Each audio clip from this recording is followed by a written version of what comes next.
Let's talk about the number one mistake that most home sellers have a tendency to make. And I know what you're thinking. You're thinking, she's a real estate agent. She's going to tell me it's pricing too high. Actually, that's like this number two. That's not number one. The number one mistake that home sellers have a tendency to make, and that is that they look at their home and they see all of the positives and they compare it to other homes that are on the market, which is their competition. Because let's face it, home buyers are going to look at yours and others, and they have a tendency to look at the other homes and see all of the negatives. And they'll say things like, this is better. My home has this and it's better than that home. And what they don't do very often is to look at their home's negatives and say, oh, but that home has these things that mine doesn't have. And that's where a real estate agent comes in handy, because we look at it very objectively and we will compare it to the other homes. And if we're being honest with you, which we will be, we're going to point those things out. And we're going to say, yes, your home does have this. It's a great feature. It also doesn't have this or this, or this other home has that too. And honestly, even though yours might be a little better, that's not a huge selling point. We'll be really honest with helping you to evaluate how your home stands in comparison to the others that are on the market or to the others that we use to compare it to when we come up with a price. So that's probably the biggest thing. And to tell you the truth, it's human nature. We all do that. We all look at our children and our pets and our grandchildren, and we see the good in them and we see what's best about them, and we don't necessarily see their flaws or their downfalls as good as we should sometimes. And that's just human nature. So it's not your fault that you do it, but what you do want to do is make sure that you pull in an unbiased professional who can look at those things objectively with you. And I'm going to give you a perfect example. We were showing a home, and the homeowner wanted to be there and be part of the home selling process. And in this particular home, the seller was an engineer, and she had, when she remodeled her home, she configured the house. The wiring was completely redone so that every single light in the home could be controlled by the front door. The front door had a panel of light switches. There must have been probably 15 light switches near the front door. And it was, to her, it was this huge selling feature. And it was a big expense because they had to rewire the entire house to make sure that every single light in the house was able to be controlled from that front door. She thought it was great because you came in, you could turn on or off whatever lights you needed to. And yeah, it was a great feature. What she didn't take into consideration while we were there showing it was that her sink was overflowing with dirty dishes. There were not just dishes in the sink, but on the countertop as well, with food still on the plates. Her teenage daughter was sitting on the living room couch eating her lunch while we were there. When you walked out to the backyard, it was completely overgrown, hadn't been mowed in weeks. You couldn't hardly even get to the water because it was a waterfront property, not just because of the overgrown weeds, but because there were patio chairs, lawn chairs that were laying down that had gotten knocked over in a storm, and she didn't bother to pick them up. So things like that. I mean, this is a prime example. By the way, that home was on the market for over 2 years and it never did sell, despite all of those great light switches by the front door. So that's an extreme example, but there are a lot of other things that are just minor examples of reasons why your home, maybe it's only worth $5,000 or $10,000 less than the home next door, or maybe it's worth more. We will help you to evaluate what those things are and help you to price it appropriately. There are some things that your real estate agent can do differently to position your home in such a way that it gets in front of not just the most people, but the people who are most likely to buy your home. And those people also would be willing to maybe pay a little bit higher price. Every agent is going to get your home on 200 plus websites. It's actually part of the multi-listing service that we all use, and it feeds to those same websites. The most important is that it's going to get your home on Zillow, on Realtor.com, and on Trulia. Those are really the only three that truly matter because those have the broadest reach. But in order to get the highest price, not only do you need to reach as many people as possible, you really want to make sure that your home gets in front of the people that are most likely to buy it. So it's not just the volume of eyeballs that you get, it's the quality of those eyeballs. And what I mean by that is that people are going to pay a higher price, for example, if they have a large boat and your home has a dock that's got very deep water, and it's got an area for a large boat. It's got a dock that can accommodate a very large boat. So that's number one. What if they have pets? What if they have kids? What if they have family who likes to come visit? There are things that are going to be more important to those people. Somebody might be more interested in a 5-bedroom house versus a 2-bedroom house, and they'll pay more if they can get a 5-bedroom house if they've got a large family that comes to visit. So what's most important for your real estate agent to do is to make sure that they're not just showing it to a lot of people, but they're showing it to the people who are most likely to want to buy your home because of the features that it offers, especially if those features are things that they can't find in other homes. So that's part one of the equation. Part two of that equation is that the agent needs to know how to get in front of those people. Zillow, Trulia, and Realtor.com are going to attract some of them, but especially where we are, we're looking at buyers from all over the country and really all over the world. And so your agent needs to know where to go to find those people and get it in front of them. And that's called targeted marketing. And to be honest with you, a lot of real estate agents don't do much targeted marketing. They just put it up on those websites and they hope that the right people are going to see it. So that's one of the things that Michael and I actually do differently than a lot of real estate agents is that we do very targeted marketing. We look at your home and its features and say, okay, what is most unique about it? How can we identify which homeowners are going to be most likely to not only want to buy it, but also be willing to pay a premium? Because what we want to do is we want to find at least one buyer that your home is perfect for. Ideally, we'd like to find 2 or 3 and get them driving the price up so that we get you the highest price possible. A lot of companies offer home valuation tools. As a matter of fact, you'll probably see a lot of ads online all the time, right? Saying, find out what your home is worth. That you put in your address and within minutes you get a report saying your home is worth X, or it'll give you a value, a range. Sometimes that range is really, really broad. The reason that there's so many of these ads out there is because there's a lot of companies that are promoting this as a service to real estate agents.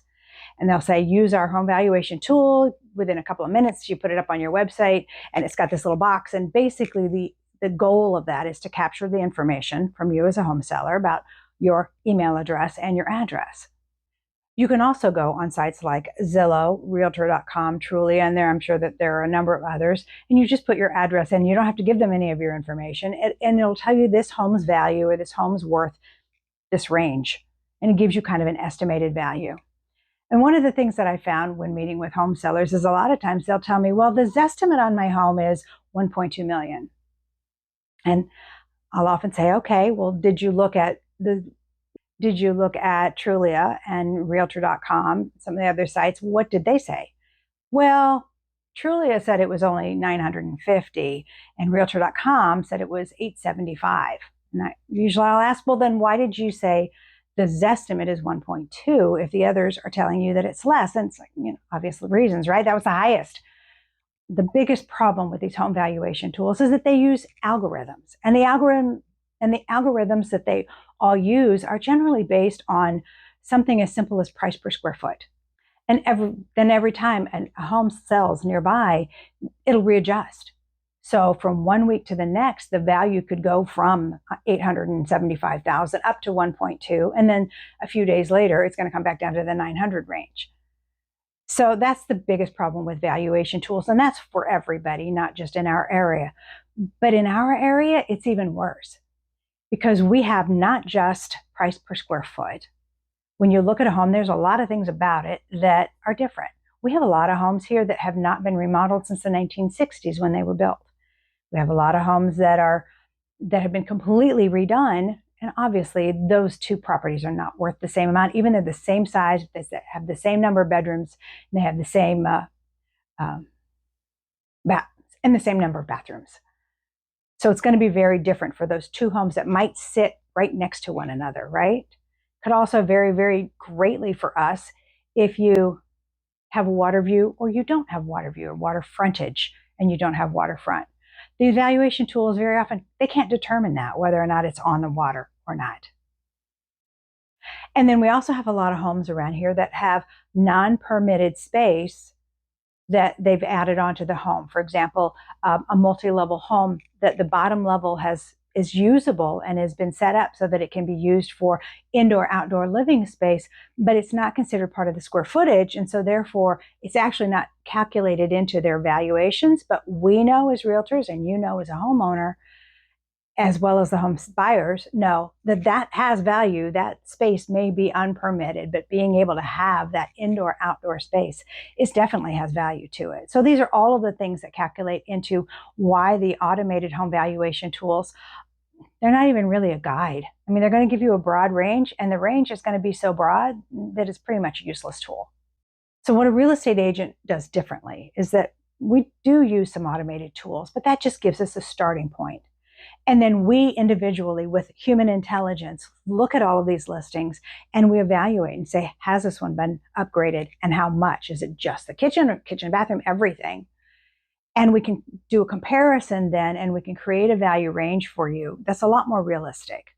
So if you're going to sell your home, get an estimate of your home's value from a real estate agent.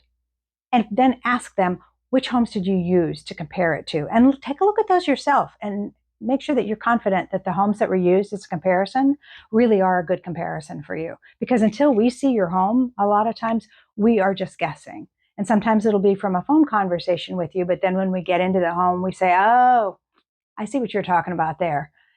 It makes a big difference. So be sure that you do consult with a professional who knows what they're doing when it comes to evaluations, because there's going to be an appraiser looking at your home if it sells. And that appraiser, they are going to be doing a very fine, detailed look at the value. And it's going to have to appraise, regardless of what price you think it is, regardless of what price I think it is, and even regardless of what price the home buyer might think it is. Pinellas County, I won't say that it's unique, but it's certainly different than a large area of the country. In most cities, most major cities, or anywhere, they have neighborhoods, and the neighborhoods kind of determine what the prices are. What homes sell for in one neighborhood versus another can vary greatly, and of course we have that as well. But we have a lot of other factors that come into play as well. We have waterfront versus non-waterfront, and what type of waterfront? I mean, we have lakes, we have the Intercoastal Waterway, we have canals off of the Intercoastal Waterway or canals by the lake, and then we have the Gulf. So we have a lot of different types of waterfront properties, right? Each street can be very different. And you know what I'm talking about. When you drive around neighborhoods, you'll drive down one street and you say, oh, this street maybe has a lot of older homes that look like they haven't really been updated. Or the people on that street don't necessarily take really good care of them. And a lot of the houses look like they need to be painted and they just don't look as nice. You go one street over and boom, they've torn down a lot of the older houses, built big new ones, and the value of homes on that street are going to be higher than the one right next to it in the same neighborhood. And then even on the Gulf of Mexico, access to the beaches makes a big difference, right? If you're in an area, southern Pinellas, where we've got Treasure Island, Madeira Beach, St. Pete Beach, Clearwater, all of those, we have a great beach. And people who live in those communities can get to the beach quickly and easily. But you go north of Clearwater, there are not so many beaches anymore. They have to go over to Honeymoon Island or Caladesi if they want to get to the beach. That makes a big difference in the home valuation as well. Those homes might be on the Gulf, but if they don't really have access to beaches, it's going to affect the value of the home as well. So going back to what we were talking about before with the automation valuation, with the automated valuations, those websites can't determine that sort of thing either. That's something that only a human can do. There's another thing that differentiates Pinellas County from probably a lot of other areas, and that is the types of homeowners that we have. We have a lot of vacation owners that don't live here full time. That makes a big difference in how we target people. We don't just target people who live in this area. For example, in the Midwest, we would target, let's say that we were selling homes in a typical neighborhood in the Midwest. We would say, okay, we're going to target people who have kids that live close to this great school. Here, we have to look at it and we have to say, okay, where are people coming from? And honestly, right now, a lot of people are coming from one of the number one areas for us is people are coming from somewhere in New York State. And they're doing it for tax purposes. Some of them are doing it for political reasons. So we're getting people that are maybe a little bit more politically conservative than some of the areas like New York and Chicago. We actually have the ability to go and find out exactly where people that move to this area are coming from. And Michael and I do advertising in those areas, those cities as well, so that we can find the ideal person who wants to buy your home. So if they are trying to relocate, now that people can work from home a lot of times, or even if they're looking for a second home, we are able to target people who are here on vacation that are looking for homes. And we also can target people where they currently live that are looking to move here. The one thing that I hope you've taken from all of these tips, and we have so many more that we can share with you, is that if you are thinking about selling, do yourself a favor. Meet with us for about 15 or 20 minutes and just let's discuss what your options are. There's things like pricing strategies and a variety of other things that you might want to consider. And we're more than happy to discuss those things with you. And there's no pressure. And you know why? Because there's nothing that we can say or do to make you sell your home if you don't want to sell it, if you're not ready. And we know that. We're not going to try to pressure you. We're not going to tell you, hey, you got to sell now, because that's a myth, right? We all know that this area is popular all the time. The prices change, but this area is going to continue to remain popular as long as people want to find warm weather and beaches and sunshine. We know that. If you're not ready, fine, but at least meet with us and let us help you figure out what you need to do in order to get your home so that you can evaluate it properly, like we talked about in the first thing, where you say, these are my home's pluses versus the others. We're going to give you an unbiased view. We're going to say, hey, you know what?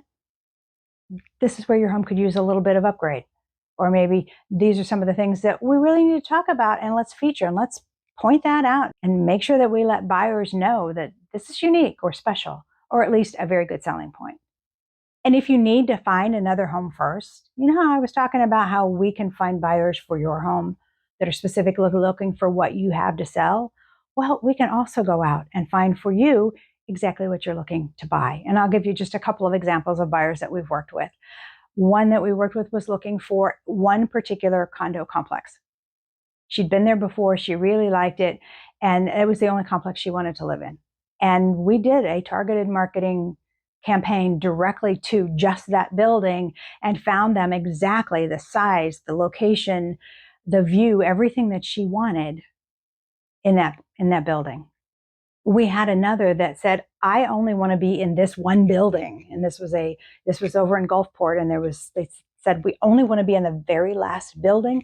We want to be third story and above, and it was only a 5-story building, so that kind of limited it, because they didn't want to worry about flooding. And they told us what they wanted upgrades because they weren't going to live here full time at first. So there's all of these parameters they put onto it. We said, okay. And we went out and we did, like I said, a very targeted campaign to only target the people who had places like that were looking to sell. And in both cases, we found them exactly what they were looking for. So if you want or need to buy a home while you are selling your current home, or before you sell your current home, you want to find a new one to fall in love with before you divorce the one you've got, we can help you with that too. So just give us a call. We'll be more than happy to meet with you. And like I said, 15, 20 minutes should be all it takes.